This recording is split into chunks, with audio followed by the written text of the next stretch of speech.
Right, approximately 19 aircrafts were in the air at the time of this air crash near the Reagan National Airport and were diverted to Dulles International Airport, about 20 miles west. There were 858 flights scheduled to take off and land at the Reagan National Airport on 29 January, and 869 flights were scheduled to take off and land today. Mr. Saxena, this is obviously an example of how. Okay, Mr. Saxena is not there with us, but this is obviously a bad example of how Air Force airspace is mixing with commercial and civilian airspace. And that's exactly why this crash happened.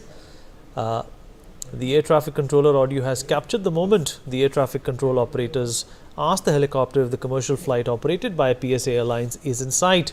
Additional air traffic control audio shortly before the collision captures the helicopter pilot saying Pat 25 has aircraft in sight, and request appeal separation, and the tower then alerted another plot, I beg your pardon, the pilot of what has taken place. The audio also revealed that another pilot had seen the incident and confirmed with an air traffic controller.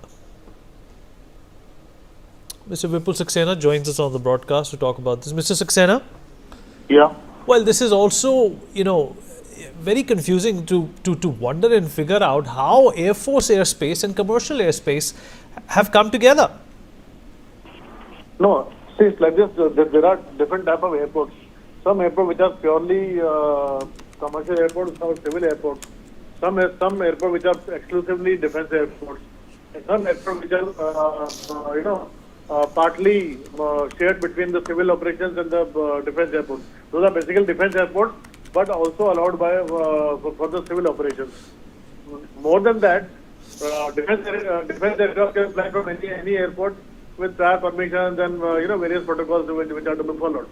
Okay. Now, only thing is surprising thing is that how this helicopter was flying in the area which was in the landing path, approach path of civilian aircraft. That's number one. Second thing, what happens normally is that when the defense aircraft fly for their training or for some operations, they normally do not follow the RT channel of the civilian traffic. They have their internal RT the channels.